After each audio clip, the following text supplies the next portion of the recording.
Emang Anda tahu ketetapan Tuhan Anda di mana? Makanya pantas kata Romiah Adawiyah, berdoalah tidak melebihi kapasitas takdir. Karena apa-apa yang bukan menjadi bagianmu tidak akan Allah berikan walaupun nangis darah.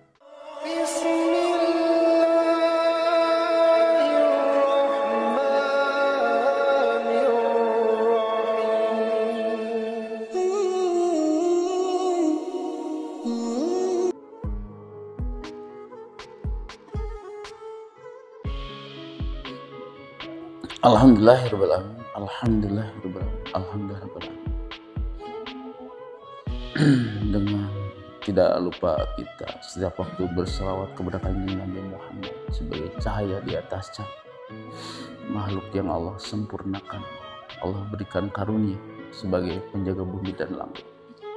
Mudah-mudahan dengan kita memuliakannya, kita mendapatkan cahaya dari berkah nurnya, kita tertunjuki baik kehidupan dunia maupun akhirat. Amin ya Allah ya Allah. Ini kalau kita betul-betul beriman, betul-betul mendekatkan diri, setiap waktu, setiap detik harusnya kita semakin dewasa. Kalau betul ibadah kita ini sebuah barometer, karena Allah memberikan taufik hidayah, memberikan keberkahan atau berkah kehidupan dunia maupun akhirat, atau berkah apapun tidak lepas dari kemarifatan. Atau kata Syekh Ma'adat dalam Al-Hikam, Allah memberikan berkah apapun kepada hambanya tergantung kemarifatannya. Tergantung kemarifatannya. Jadi kalau dari bahasa itu barangkali terlalu rumit. Tapi kalau saya gambarkan lebih mudah, tadi dari waktu ke waktu, dari hari ke hari, manusia harusnya lebih dewasa. Semakin usia bertambah, semakin waktu berjalan, seharusnya semakin dewasa. Bukan semakin hilang kedewasaannya, atau jadinya ya kayak anak-anak. Karena kedewasaan dalam ilmu psikologi maupun dalam ilmu Islam bukan masalah tua ya, bukan usia tuanya. Kedewasaan itu interpretasi daripada hidayah, manifestasi dari hidayah kedewasaan. Kalau dari ilmu spiritual ya, kalau orang dicabut hidayahnya, tidak akan bisa berbuat adil dan bijak siapapun. Akan seperti orang dungu nanti. Kalau orang dicabut hidayahnya akan seperti orang dungu. Mata orang yang paling sempurna imannya yaitu orang yang paling sempurna akhlaknya. Itu kelihatan ketika imannya kuat, maka akhlaknya semakin sempurna, semakin dewasa. Bagaimanakah muslim itu disebut cerdas atau dungu? Ciri-ciri muslim cerdas itu selalu memikirkan ibadah, selalu mengoreksi diri, selalu memikirkan kematiannya. Itu ciri-ciri muslim cerdas, kata Rasulullah. Bagaimana kebalikannya, kata Rasul?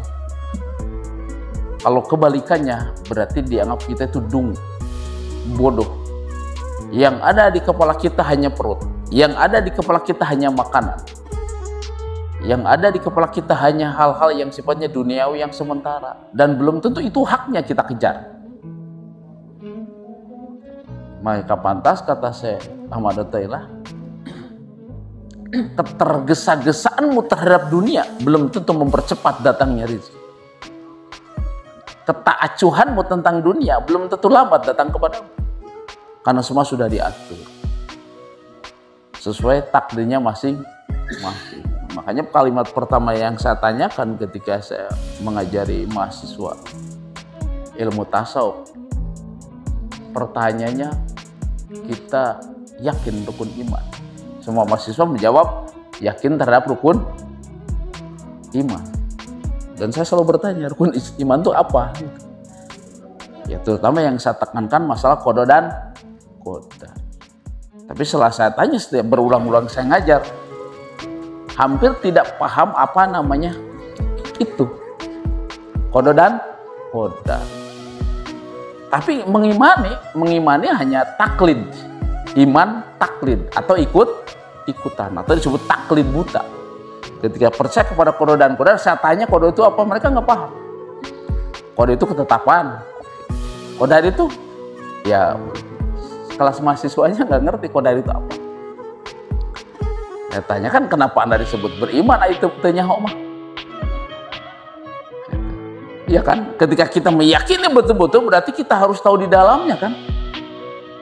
Gitu kan? Kalau yakin lalu di dalamnya tidak tahu, berarti kan taklid, namanya taklid buta. Ketika kita makan pisang dalam kertas, beli pisang di supermarket, yakin pisang, yakin karena keyakinannya kan, udah diselidiki, enak rasanya, jadi mahal pun dibeli. Kayak gitu kan? Sekarang sama dengan tadi, beli pisang tidak tahu di dalam kardus, tahu apa asal iya aja kan? Nah, orang percaya kepada qada dan qadar, tapi kenyataannya ketika ditanya dia nggak paham. Bahkan menjalaninya pun tidak paham. Bagaimana imannya sempurna ketika seorang apa yang dia imani menjalankannya aja nggak ngerti. Adil kan? Anda lihat kapal, yakin kapal, yakin. Adil, yakin kapal bisa terbang, yakin. Bisa nggak menerbangkannya? Nggak bisa. Keyakinannya tidak akan sempurna sebelum dia terbang di kapal itu kan. Setelah tahu kapal, yakin, lalu dia terbang di situ, oh ternyata betul ya kapal terbang tuh enak. Gitu. Nah itu keimanan yang sempurna. Artinya keimanan itu ya tadi, selain kita katakan kini di hati, ya dikerjakan kan, ya baru nikmat. Makanya ketika membahas masalah mendasar, jalur Christian qadar itu ketetapan sebuah pasti yang Allah berikan ketika di alam Jabarut. Gitu. Alaistu birabbikum qalu bala syahidna. Kenyataannya ketika qada itu ada, qadarnya sampai di mana kita qadarnya, pencapaian ikhtiarnya kan. Ketika kita meyakini kepada qada dan qadar, berarti kita harus tahu kita siapa. Imannya sempurna terhadap qada dan qadar, berarti kita akan tahu kita itu siapa. Makanya man arafa nafsahu faqad arafa rabbah. Itu menjadi sebuah wajib, bukan sunnah lagi. Jadi mencari jati diri itu adalah sebuah kewajiban. Makanya dalam ilmu tasawuf ada yang namanya suluk. Yaitu suluk itu perkumpulan antara murid dan guru atau guru dan mursyid. Di mana murid mencari jati dirinya. Di situ mursyid akan mengarahkan. Tujuannya untuk mengimani qada dan qadar. Maka zaman dulu kalau di pondok pesantren zaman dulu, kiai itu suka menjodoh-jodohkan. Suka setelah keluar pondok tuh, kamu usahanya ke sana dijodohkan, kamu usahanya ke sana, karena mengarahkan kiai itu dulu. Karena mengandung kemursidan. Karena target menikahkannya pembimbingnya kalau dulu ya. Karena tahu. Kalau zaman sekarang sudah mengurangi itu. Sama kiai-kiainya ditemukan tikahkan. Ya karena paham. Ini ketika ditanya qada dan qadar, menurut berapa tahun mentok semua. Ya qada mah ketetapan Tuhan. Saya pertanyaan keduanya, emang Anda tahu ketetapan Tuhan Anda di mana? Cicing kan mandeg kan? Iya kan? Di situ mandeg semua kan? Itu. Makanya pantas kata Romi Al-Adawiyah, saya selalu mengulang, berdoalah tidak melebihi kapasitas takdir. Karena apa-apa yang bukan menjadi bagian tidak akan Allah berikan walaupun nangis darah. Apa-apa yang bukan bagianmu tidak akan Allah berikan. Hidup itu sudah dibagi-bagi. Boga bagiannya masing-masing. Ketika sudah tahu di bagiannya masing-masing, namanya on the track. Gitu kan? Dan walaupun on the track, semua kan harus menjalani suluk. Kan itu? Untuk sampai kepada tujuan harus mengalami suluk. Antu, wah ini akan jadi jenderal suatu ketika, akan menjadi jenderal besar. Atau Rasul itu jenderal besar saat itu. Rasul itu jenderal besar saat itu. Rasul itu ulama besar saat itu. Rasul itu pemimpin besar saat itu. Kan itu. Makanya pendeta Nasrani mengatakan bahwa Muhammad itu, hai Khadijah, akan menjadi pemimpin besar. Ketika Muhammad baru turun dari Gua Hiro, dia nggak ngerti dia jadi nabi atau belum saat itu. Kan langsung demam tinggi, meriang. Ya, si istriku Khadijah, saya tuh kenapa ketemu dengan saya ngakunya Jibril, Ikrobis membaca itu. Sebetulnya saya nggak ngerti. Demam. Lalu Siti Khadijah mau freshnya, suruh istirahat, suruh tidur Muhammad saat itu. Lalu Siti Khadijah bermain ke pamannya. Nah, itu pendeta itu. Nah, Siti Khadijah saat itu masih Nasrani seperti saya terangkan kemarin. Hai pamanku, sebetulnya Muhammad itu siapa masuk ke Gua Hiro dapat cahaya itu? Kata pendeta itu kan jelas, Muhammad itu adalah calon pemimpin besar. Muhammad itu akan memimpin agama besar. Dan apa yang cahaya datang waktu itu ke Muhammad di Gua Hiro itu adalah cahaya yang datang pada nabi-nabi sebelumnya. Itulah bukti bahwa manusia itu ada kodonya, bisa dilihat oleh siapapun, walaupun itu Nasrani loh. Waraqah bin Naufal ya. Justru yang membuat Muhammad besar itu, yang mengakui Muhammad hebat itu hanya Nasrani itu.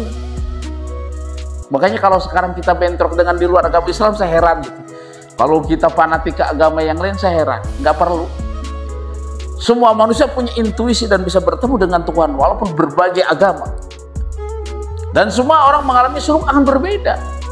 Maka para wali dulu ada yang jadi musafir, ada yang jadi pedagang kan, macam-macam. Ada yang jadi pengemis, suluknya tuh macam-macam itu tuh.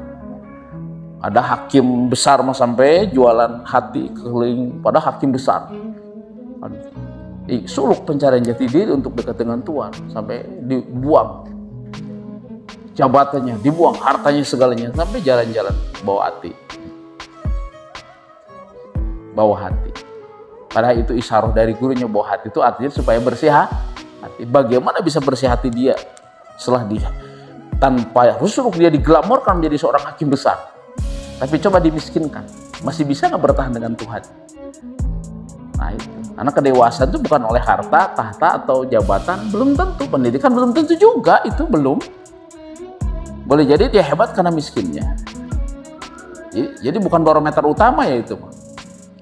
Banyak kok orang kaya tanpa harus suluk, tapi nantinya isi jerot jatuhnya gitu.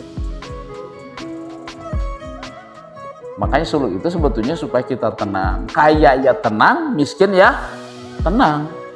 Tahu udah masalah kaya mah gak usah puasa, gak usah sholat. Kaya mah kaya aja gitu. Sebetulnya sih cuman sebetulnya karena kita ada agama supaya hidup tenang. Kaya ya tenang, miskin ya tenang. Maksudnya begitu. Karena tugas utama kita tuh ya ibadah.